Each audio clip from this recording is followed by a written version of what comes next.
Good morning, everybody, and welcome to Tuesday Talk for September 14th. We're delighted that you're able to join us virtually this morning. Now, next Tuesday, we'll be back live, so we hope to be able to invite you to rejoin us next Tuesday for an in-house live session of Tuesday Talk.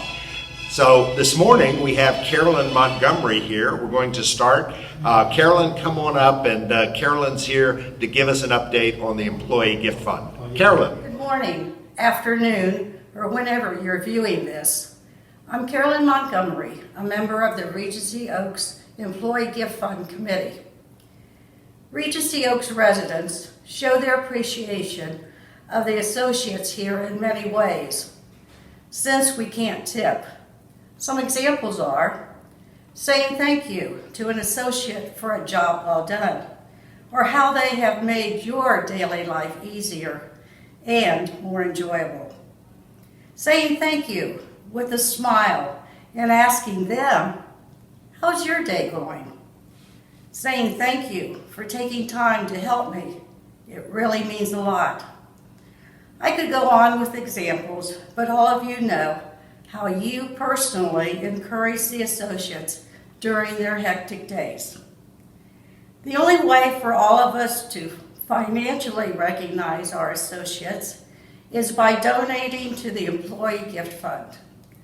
The size of the gift is not what matters.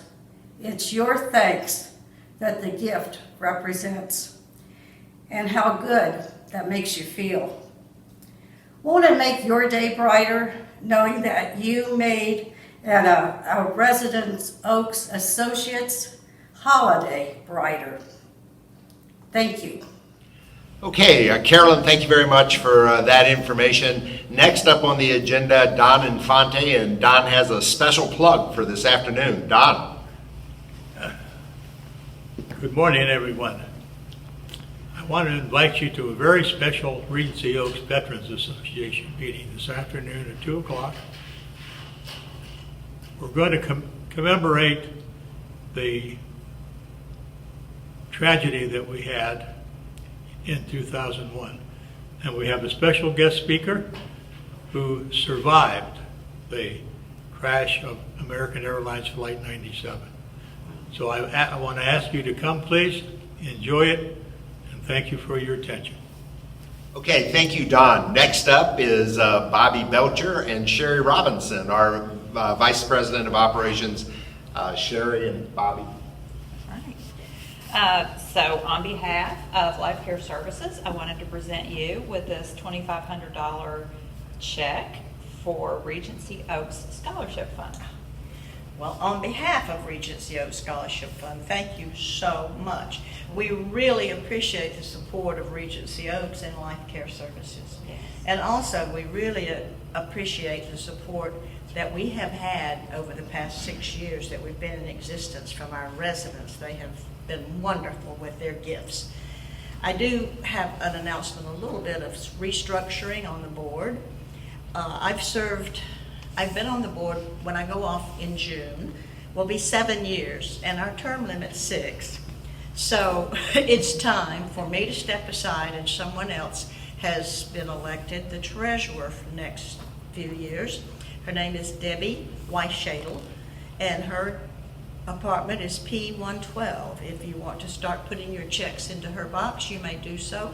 Or if you continue to put them in my box, she will still get them, because I'll be around until June. But I felt that it's time for the residents to know that there is a little change coming there. Yes. So thank you, everybody. Yep. Great program. Really, I know our employees really appreciate the support that you give them in the scholarship fund. So And the thanks to all of associates you. have been so grateful Yes. for what they've been given. Awesome. Thank you. Thank you. Take 3. Okay, ladies, thank you so much for that information, and let's roll directly into our COVID report for this morning.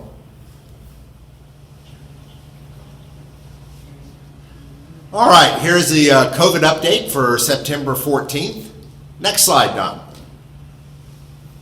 Latest statistics for Florida, we continue to see improvement. The new case positivity rate is down to 13.5. You'll remember just 5 weeks ago that was up above 20%. So we've seen a gradual improvement week over week, and the numbers continue to improve.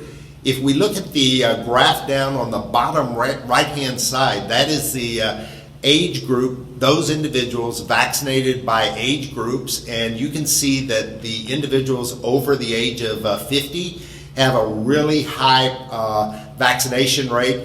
But where we're beginning to see the change is look at the younger groups, 20 to 29, they are now up to 50%, and the 30 to 39 is up to 60%. It wasn't so long ago that those numbers were down in the high 20s.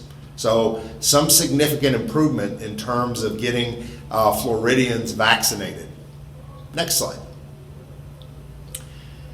Here's a great visual to go back and look at new cases over the past 10 weeks. And you can see it peaked back there on August 6th with 151,000 new cases in Florida. And we've seen pretty much a decline over this remaining 4 weeks. Last week, that 7-day period, that number was down to 100,000. So that's a reduction of about 50,000 cases, or nearly a third. So there is improvement, and that's what we're picking up out there. Next slide. This is the case history of the independent living. We're looking at COVID cases, and there in the blue, that goes back to the first week of August, where we had a super spreader event, and you can see it was pretty impactful. And then there were secondary exposures where individuals through mobility transferred the COVID to a secondary source, and so we had a secondary outbreak, that's in red. Once that got through the system, and we had, it's usually a 10-day cycle from onset to clear, then you can see what has happened at Regency Oaks. And we basically, on August 21st, that was our last case associated with the spread. We're all the way out to September 13th. We've essentially not had any additional spread. The yellow are a couple of cases that we have seen that were not related to an exposure here at Regency Oaks. They were positive COVID diagnoses, but they were not positive as a result of an exposure to Regency Oaks. This was one was a hospitalization, one was a family exposure, and 2 were quarantined from individual caregivers who had passed it on while they were under quarantine. So let's talk a little bit about the reopening process. You'll recall that a couple of weeks ago when we started to introduce this, we talked about what it was not going to be. And it's not going to be what we went through in 2020, where it was a reopening process. It was over 11 different phases. There were 21-day intervals between each phase, and it just went on and on and on. Our process has got a lot more streamlined this time around, so it's quicker. It's still going to be a stepped approach. We're not going to reopen everything on day one and then just go at it. We're going to break it down into phases, and we're going to break that process into phases so that we first start with the large group before we go to the person-to-person, and it allows us to be able to manage the risk, and if there were an outbreak, we would be able to go back and determine where the source was. So on the 8th of September, we rolled out phase 1, and we are now ready to roll out phase 2, and that's going to be on the 15th, Wednesday the 15th, which is tomorrow. Now I'm feeling really comfortable about being able to do this because we're in a very good place. We just looked at the chart, and you can see it's more than 20 days since we've had any kind of COVID breakout, and so I'm comfortable there. I'm also ready to take the next step because in our daily COVID meeting, we're looking at the number of people, both staff and residents across all product lines, assisted living, skilled nursing, independent living, and right now there is no one that we are tracking. or no one that we suspect of having COVID-like symptoms across the entire campus. So we're comfortable that we've moved beyond the super spreader event and the fallout, and we're now able to completely reopen the campus. Next slide.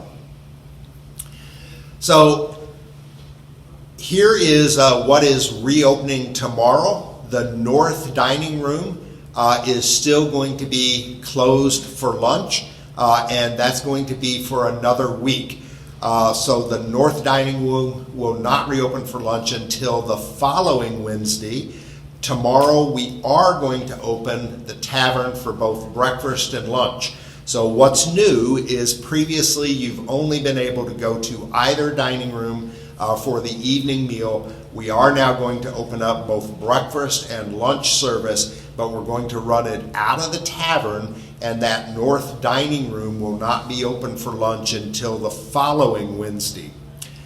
The tavern is still going to be closed for dinner, and that will not reopen until the following Wednesday as well. So we're just breaking this down into two phases. We're going to do half of it this week, the other half next week. It's better to go slow and be careful than to completely open this wide open.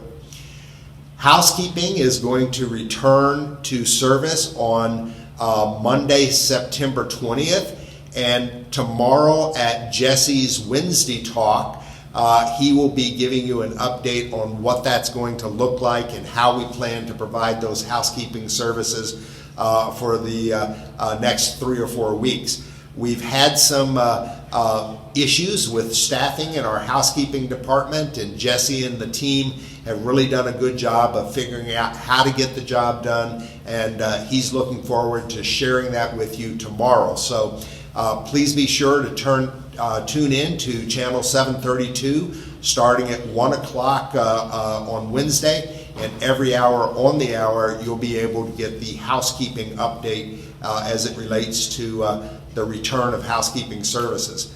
Maintenance is now going to open up all work orders. So previously we had only been accepting electrical, plumbing, HVAC, and life safety work orders.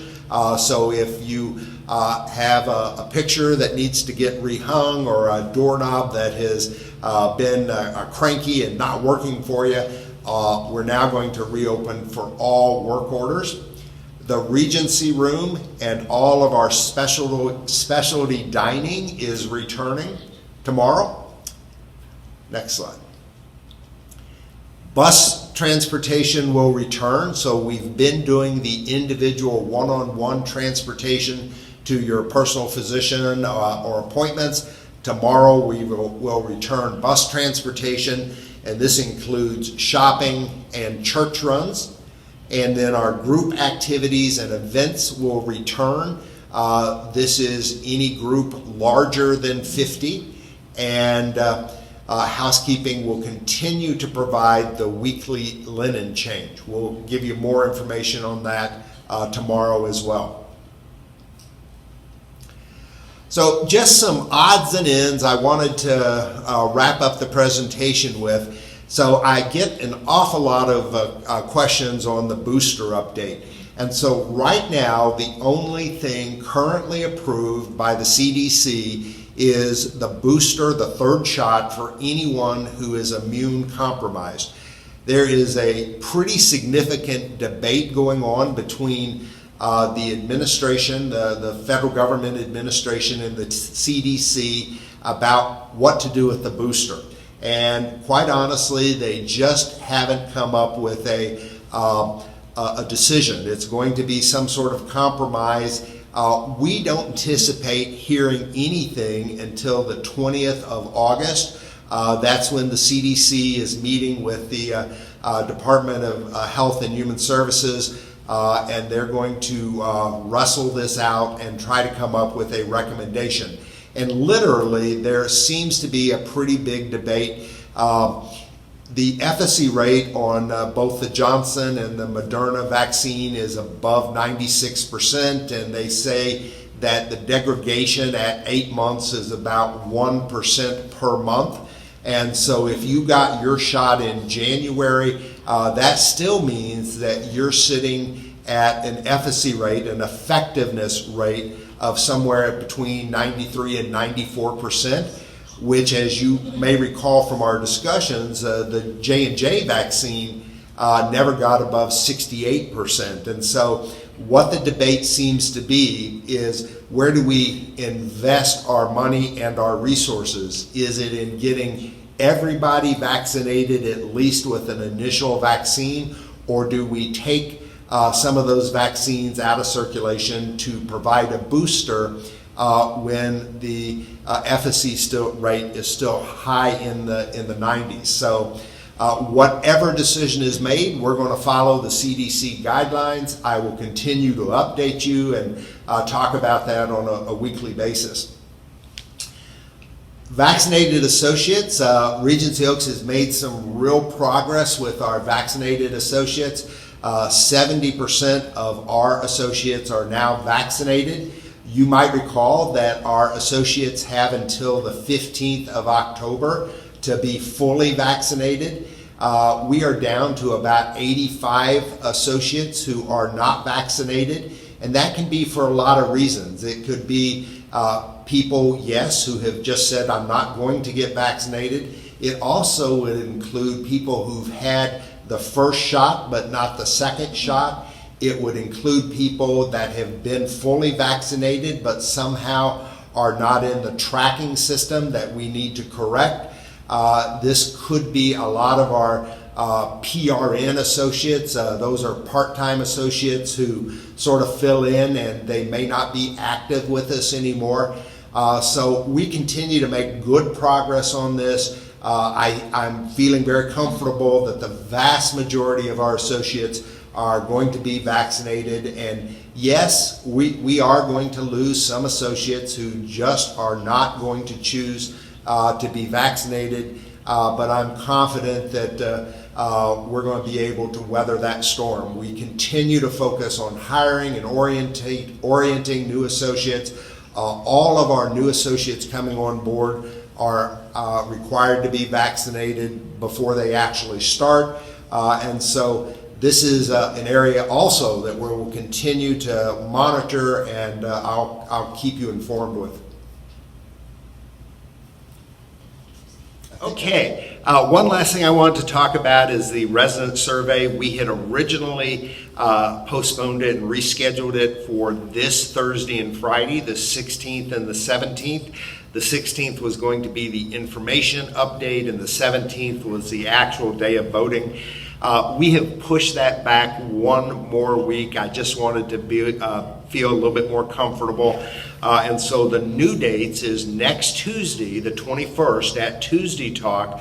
We will have the presentation on the survey, the process. All the department managers will be joining me, and we'll have a great show for you. It will be live, so come on down. We're hoping to have a full crowd. And then the actual survey document will be provided on the 23rd. And so we'll tell you all about it at Tuesday Talk next week. But on the 23rd, that's a Thursday, it's our National Day of Voting. You'll be able to come down and participate in the morning through the survey process. We're going to have a great breakfast for you. If you choose, you can come in the afternoon to a cocktail party right after voting as well. Anyone who does not attend one of those two events on the 23rd, will have the opportunity to participate as well. At the end of the day on the 23rd, anyone who has not shown up and participated, we will be sure to put a ballot in your mailbox, and you'll have 2 weeks to complete that and get it returned. So have a great week. I'm so excited that we're taking the next steps and reopening the community, and I'm looking forward to seeing you again next Tuesday. Thanks.